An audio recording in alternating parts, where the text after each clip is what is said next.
Welcome to True God Code. If you are here for the first time, we study biblical prophecy the way a detective studies a crime scene.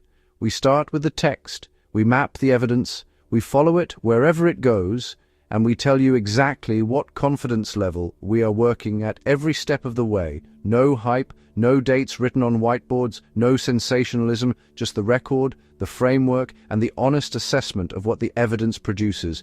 If that is your kind of thing, like, share, and subscribe right now. Hit the notification bell, because what we are about to show you in this study is the kind of material that you are going to want to share with people you care about. And we need this community paying close attention to what is being built right now, in real time, in front of all of us. There is a verse in the book of Daniel that most people skip over. Daniel chapter 7, verse 8.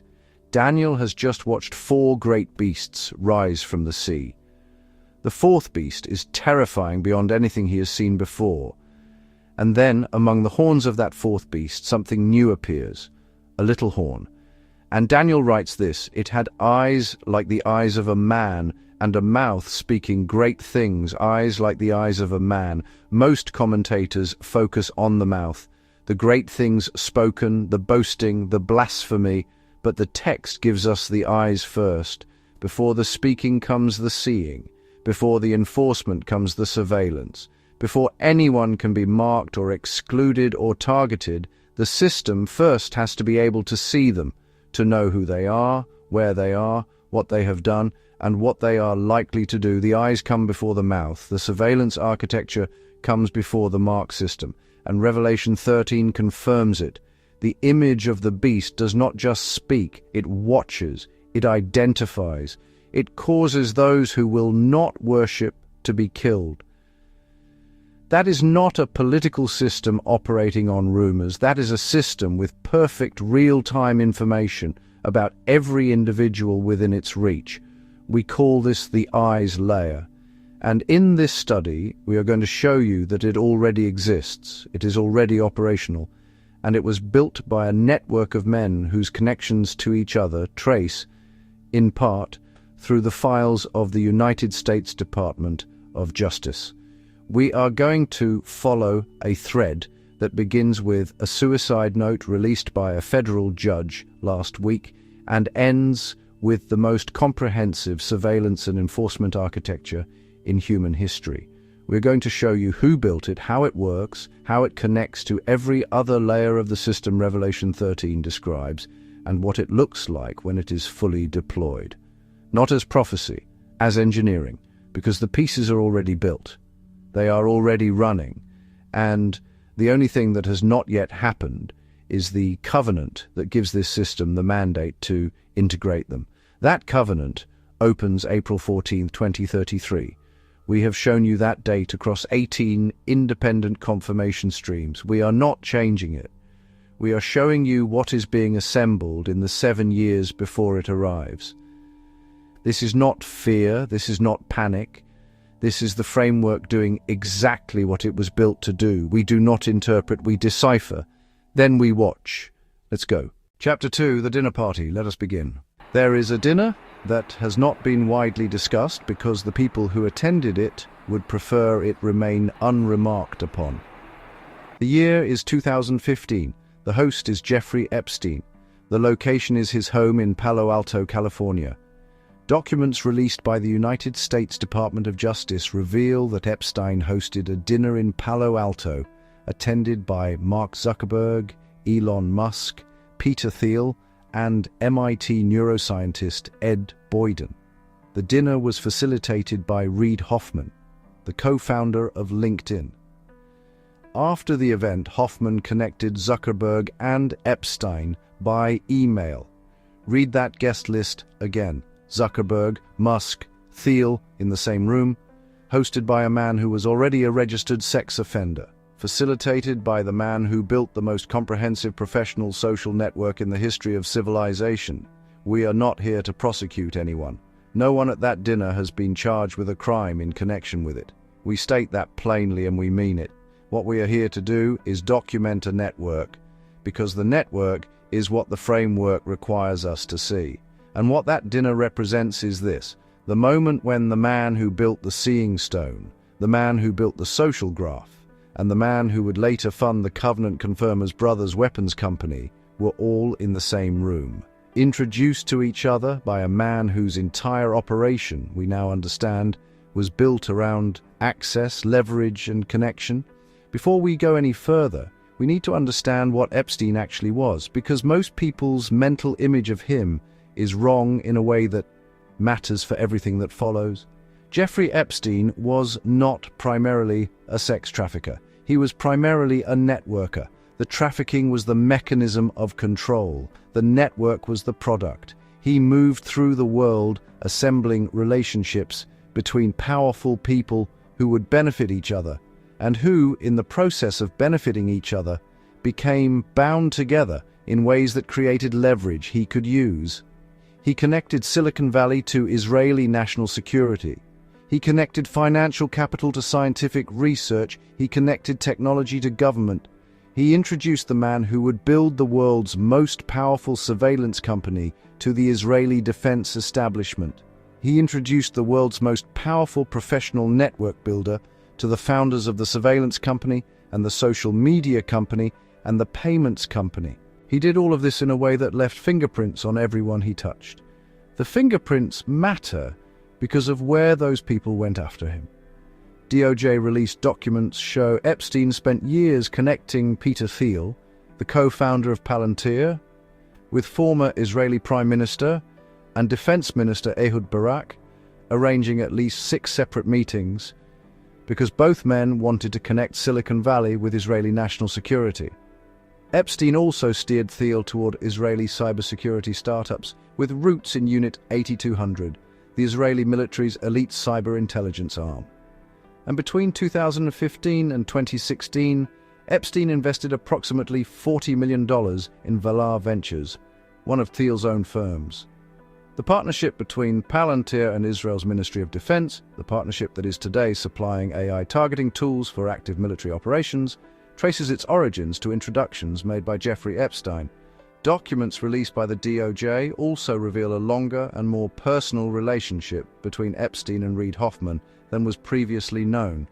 Hoffman first met Epstein through fundraising work with MIT's Media Lab, 5 years after Epstein had already pled guilty to procuring a minor for prostitution. Over the years that followed, they exchanged gifts. Hoffman stayed at Epstein's Caribbean island and at his townhouse on New York's Upper East Side. Epstein used Hoffman's access and Hoffman's network to penetrate the inner circle of Silicon Valley in a way he could not have done on his own. These are not loose associations. These are documented, multi-year, multi-venue, gift-exchanging relationships between Epstein and the two men who built the two most critical components of the surveillance layer we are tracking in this study. One of them had 6 separate meetings arranged by Epstein that seeded the partnership now operating inside the Covenant nations. The other is a personal angel investor in the AI for Governments platform being built by the man the framework identifies as the most likely candidate to confirm the Daniel 9:27 covenant. Epstein is dead. The network he built is not. For clarity, here is what the Department of Justice material actually shows. Scheduling logs and emails place a 2015 Palo Alto dinner at Epstein's residence, with attendees including Mark Zuckerberg, Elon Musk, Peter Thiel, and MIT neuroscientist Ed Boyden, facilitated by Reid Hoffman. Post-event emails show Hoffman connecting Zuckerberg and Epstein. These records establish attendees, location, and follow-ups, not criminal charges. Anchor the sequence. 2014. Hoffman visits Epstein's island. 2015. Palo Alto dinner. 2015 to 2016. Friendly exchanges and introductions. The significance is chronological proximity and repeated contact across venues, island, Palo Alto, Cambridge, forming a persistent corridor for introductions. Why does proximity matter? In network analysis, edges transmit power. Shared rooms create edges. Warm introductions lower transaction cost between nodes, increasing the probability of pilots, capital, and credibility transfers. The dinner does not prove intent, it demonstrates a low-friction path through which capabilities and funding travel. What we claim: a documented network connected the founder of a government surveillance platform, the owner of the global professional identity graph, and the connector who brokered introductions between them. What we do not claim: a secret agreement to build Revelation 13. Our confidence statement remains medium for identity infrastructure and medium-high for surveillance correspondence, held openly and revised with evidence. The Seeing Stone. Before we explain what Palantir does, we want to give you a specific picture, not a technical description, a human one. Imagine that a government official sits down at a laptop tomorrow morning. They open a single application. They type your name. Within 3 seconds, the screen fills, your current employer and your full employment history, every financial transaction you have made in the past 90 days, every purchase, every payment, every transfer, your travel history, every flight, every border crossing, every hotel check-in on record, a map showing every location your phone has been in the past 30 days, every person you have called or messaged, with a network diagram showing how you connect to others who have been flagged. A list of surveillance camera matches, every time your face was recognized by a camera in a public space in the past week, your social media activity, your political donations, a probability score generated by an artificial intelligence, estimating your likelihood of engaging in a list of behaviors the system has been trained to predict. The official did not search multiple databases. They did not make a single phone call. They typed one name. The system had already correlated everything. That is what Palantir does today, operationally, for real governments, for real militaries, for real enforcement agencies, not in a prototype, in production. Now let us tell you where it came from and what it was named. Peter Thiel co-founded Palantir in 2003 alongside Alex Karp and 2 others. The CIA was a founding investor. The name comes from J.R.R. Tolkien's mythology, and the choice was not casual. In Tolkien's legendarium, the Palantiri were seeing stones, 7 crystal spheres of ancient manufacture through which distant events could be viewed and through which minds could communicate across vast distances.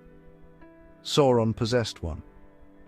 Through it, he surveilled his enemies, communicated his will across his empire, and deceived those who gazed into other stones by showing them what he wanted them to see rather than what was true. The Palantir was not just a surveillance instrument, it was a deception instrument. It shaped what its user believed about reality by controlling what they saw. Peter Thiel knew exactly what he was naming his company, and the company that bears that name has become precisely what the mythology describes. Palantir Technologies is often referred to as the AI arms dealer of the 21st century. It is involved in everything from government surveillance and predictive policing to gathering battlefield intelligence and monitoring nuclear safeguards. It is ensconced in the United States government and its armed forces. It is everywhere the United States is supporting wars. Palantir has a strategic partnership with Israel's defense ministry, and its CEO, Alex Karp, is an outspoken supporter of Israel. Palantir's predictive analytics and AI technologies have been adopted by the US Army and many of its allies, including Israel, particularly for the analysis of drone footage. Using intercepted communications, satellite material, and other digital data sources, Palantir integrates these inputs to help produce targeting databases, effectively kill lists, for the Israeli military, not, hypothetically, today. In the conflict that began when Operation Epic Fury launched on February 28, 2026. Now look at the map of where Palantir operates. It employs people across offices in Australia, Canada, Denmark, France, Germany, Israel, Italy, Japan, the Netherlands, Norway, Poland, Qatar, South Korea, Spain, Sweden, Switzerland, the UAE and the UK, Israel, UAE, Qatar. Those 3 nations also anchor the border peace. They fund affinity partners. They are the foundation of the covenant architecture the TGC framework has been tracking since 2026. Palantir is not geographically adjacent to the covenant nations. It is embedded inside them, and the introduction that placed it there was made by Jeffrey Epstein. We hold the prophetic correspondence between Palantir and the surveillance infrastructure described in Revelation 13 at medium-high confidence. The platform is real.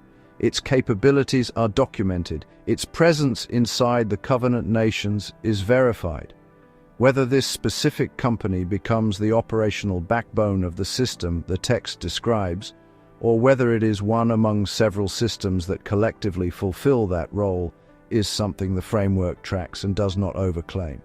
What we can say without qualification is this: the kind of system Revelation 13 requires, a system that can identify, monitor, and act against every individual within its reach, now exists. And it was built by the man Jeffrey Epstein, spent years connecting to the Israeli defense establishment. Here is the operational picture in simple terms. Palantir sits between raw data and human decisions. It ingests streams, links identities, ranks relevance, and pushes a single, prioritized view to commanders and analysts. One login, one screen, correlated evidence instead of scattered files. That is the day-to-day reality. Concrete workflows, missing person search joins airline records, license plate hits, and phone location history. Border security fuses drone video with ground sensors. Financial crimes units match transfers to known entities. The system surfaces links a human would need weeks to assemble. Minutes, not weeks. Limits and risks. Correlation can be wrong. False positives occur when bad inputs or biased models drive the ranking. Palantir ships audit trails and role-based access, but governance quality depends on the agency that deploys it. Power plus fallibility is the precise concern the framework watches. Clarity statement: our claim is operational correspondence, not intent. A running platform that correlates identity, behavior, and location for governments aligns with the eyes layer described in Revelation 13. Confidence, medium-high for surveillance correspondence, held openly and revised with evidence. Chapter 4. The most connected man in Silicon Valley. Continuing. We want to ask you something before we explain what LinkedIn is. Think about the last time you updated your LinkedIn profile. You added your job title, you listed your employer, you described your responsibilities, you entered your educational background, you connected with your colleagues, you endorsed their skills, you sent messages through the platform. You did all of that yourself voluntarily because it served your career interests. Nobody forced you. Nobody tricked you. You entered the information freely. Now consider what you actually built. You built a record of your professional identity in a database owned by a corporation. You listed your employer, so the database knows who signs your paycheck. You listed your role, so the database knows what you do and what you have access to. You mapped your professional connections, so the database knows who you work with, who you report to, and who reports to you. You dated your employment history, so the database knows the arc of your career and can infer your income trajectory. You communicated through the platform, so the database holds the content of your professional conversations. Now multiply you by 1 billion, because that is the scale of what Reid Hoffman built.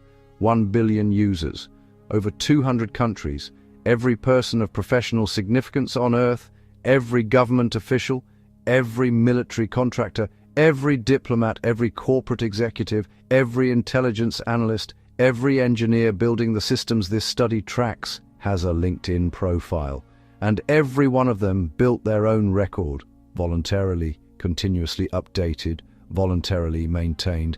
It is the most comprehensive professional intelligence database ever assembled, and it was built by its subjects, not extracted from them, given by them freely. That company is Microsoft. Reid Hoffman co-founded LinkedIn in 2002. Microsoft bought it in 2016 for $26.2 billion.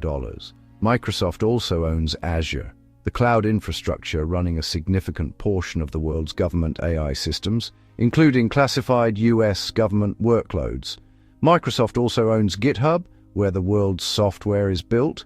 Microsoft also owns Teams, where the world's professional communications now flow. And Microsoft holds a $13 billion investment partnership with OpenAI, the company Sam Altman runs, giving it a 49% stake in the organization building, by Altman's own description, the brain of the world. The most connected man in Silicon Valley built the world's most comprehensive professional identity and connection database, sold it to the company that now runs the cloud infrastructure for government AI and holds nearly half of the most powerful AI company on Earth, and is today a personal angel investor in BrainCo. The AI for Government's platform being built by the man the framework identifies as the most likely candidate to confirm the Daniel 9:27 covenant. Now add the Epstein thread. DOJ documents confirm a documented visit Hoffman made to Epstein's private island in 2014. Communications between the two show several friendly exchanges across multiple years. Hoffman has since confirmed meetings with Epstein in Palo Alto and Cambridge in 2016. Epstein's scheduling records show the convicted sex offender had numerous meetings with Hoffman over a period of years. In 2015, Epstein hosted the dinner in Palo Alto attended by Zuckerberg, Musk, and Thiel.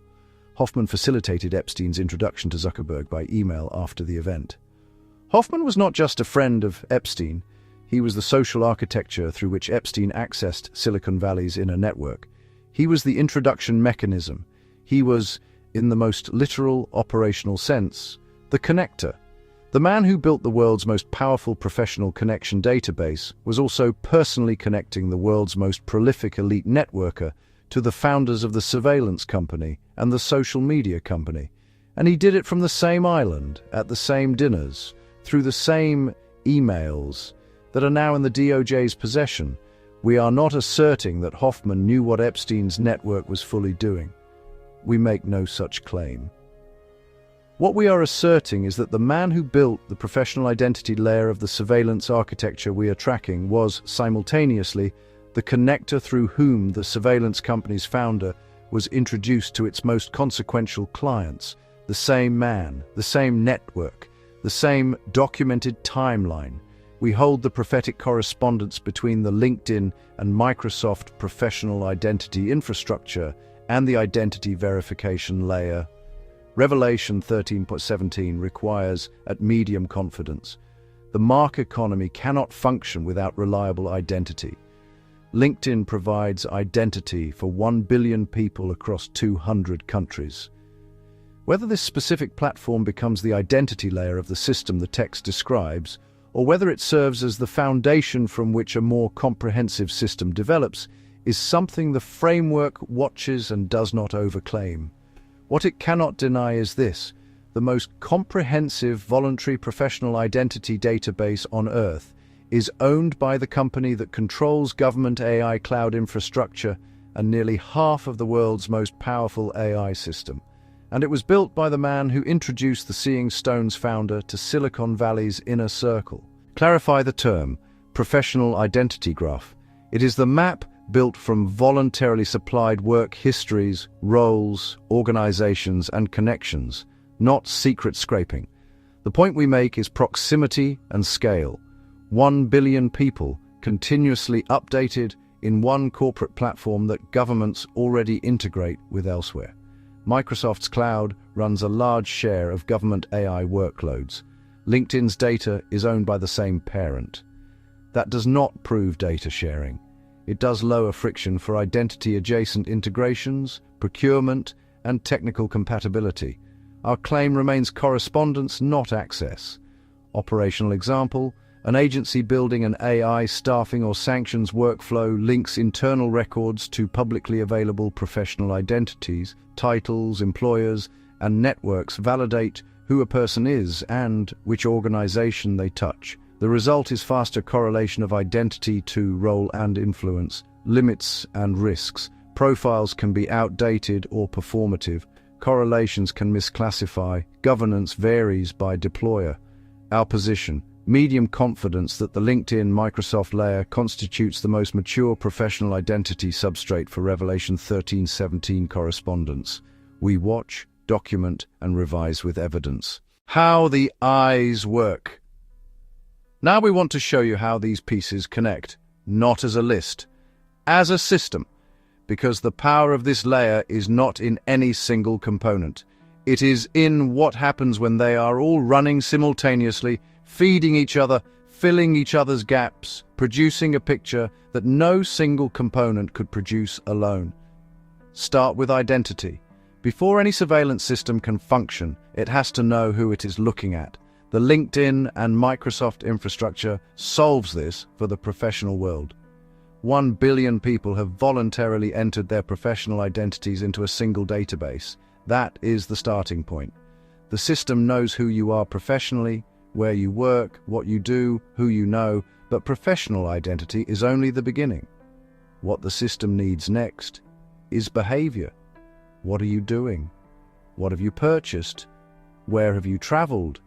Who have you communicated with? This is where Palantir enters. Palantir takes the identity that LinkedIn provides and correlates it against every other data stream available. Financial records, travel records, communication metadata, biometric surveillance, criminal justice records, government administrative data, and builds a behavioral picture around the identity. The seeing stone does not just know who you are, it knows what you do. But knowing who you are and what you do is still not enough for the system Revelation 13 describes. That system needs to know where you are, right now, physically. This is the Anduril and Lattice layer. Anduril's Lattice platform fuses data from satellites, drones, radar systems, ground sensors, and surveillance cameras into a single real-time operational picture of physical space. In March 2026, Anduril acquired Exoanalytic Solutions, adding more than 400 telescopes providing space domain awareness. The system can now track physical objects and individuals from the ground to orbit in real time continuously. The autonomous surveillance towers Anduril has already deployed along the United States-Mexico border demonstrate the ground-level component, AI-powered sensors detecting and classifying every individual who enters their field of view without a human operator required.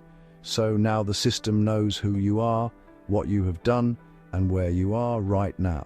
But it still needs one more capability before it can enforce the kind of economic exclusion Revelation 13:17 describes. It needs to be able to control whether you can transact. This is the financial layer. Josh Kushner's Thrive Capital holds Stripe, Plaid, Affirm, Nubank, and Robinhood, the full stack of global digital financial transaction infrastructure. Stripe processes the transactions of millions of businesses globally. Plaid is the connectivity layer that links every major digital banking application to the underlying bank accounts, the pipes through which digital money actually flows. Affirm tracks credit. Nubank operates as the largest digital bank in Latin America. Robinhood manages retail investment. Together, these platforms constitute the transaction monitoring and identity-to-transaction mapping layer of the system. Every purchase, every payment, every transfer has an identity attached to it. The financial layer knows who bought what, when, and where. The piece that is not yet in place is the CBDC layer, the central bank digital currency infrastructure that would allow economic participation itself to be conditional on compliance status. That layer is in development globally, but not yet deployed at scale. It is the missing link between a financial monitoring system and a financial enforcement system. We track it and we note its absence, honestly. It is the final lock that closes the door. When it arrives, the financial layer transforms from surveillance to control. And then there is the fifth and final component, the voice, the interpretation layer. OpenAI, partnered with BrainCo, Jared Kushner's AI for Governments platform, provides the language and reasoning capability that turns every data stream the other components produce into something the system can act on. A surveillance system that accumulates data is a filing cabinet. A surveillance system equipped with an AI that reads, understands, classifies, and recommends action on that data in real time at machine speed faster than any human analyst. That is something categorically different. BrainCo deploys that capability into governments globally.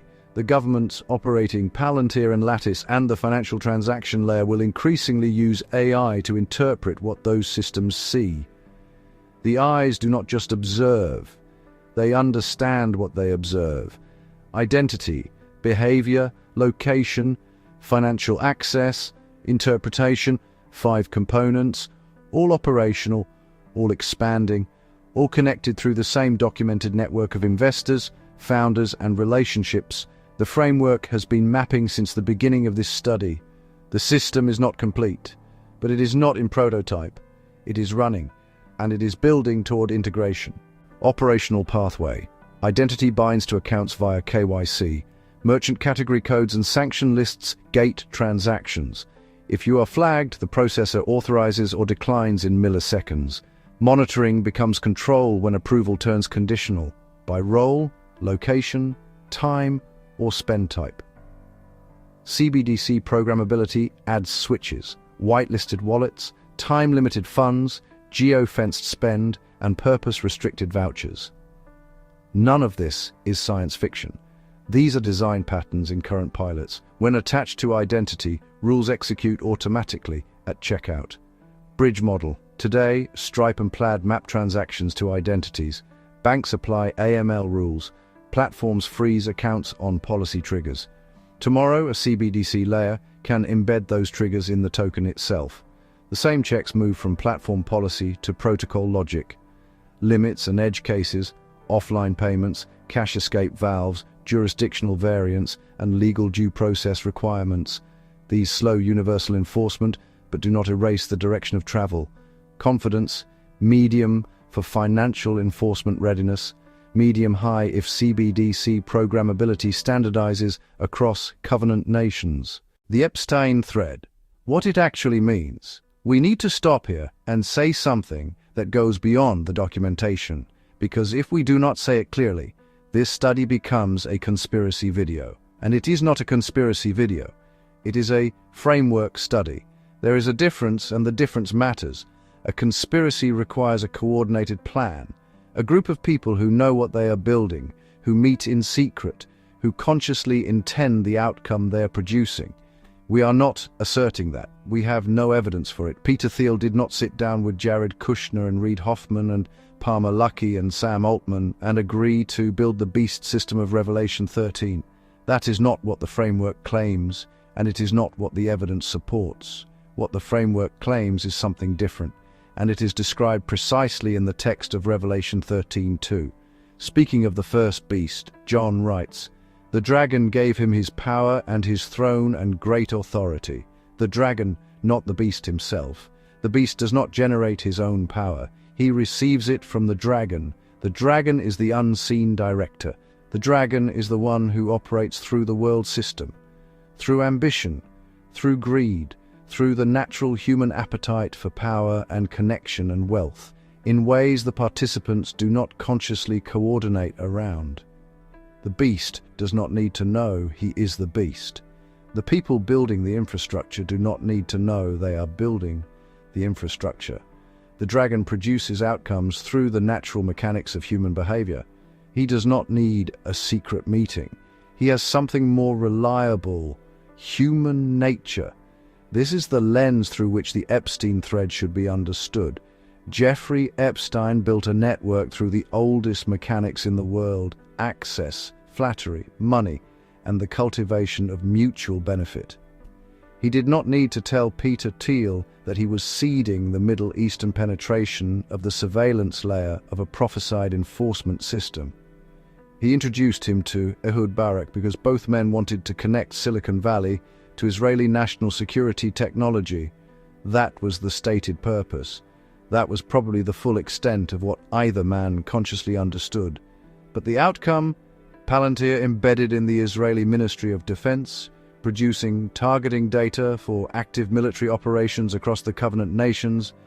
That outcome required exactly that introduction. The dragon does not explain his plans.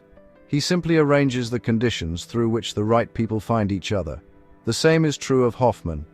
He did not introduce Thiel and Zuckerberg to each other through Epstein because he was constructing a surveillance network. He did it because he was the connector. That was his identity.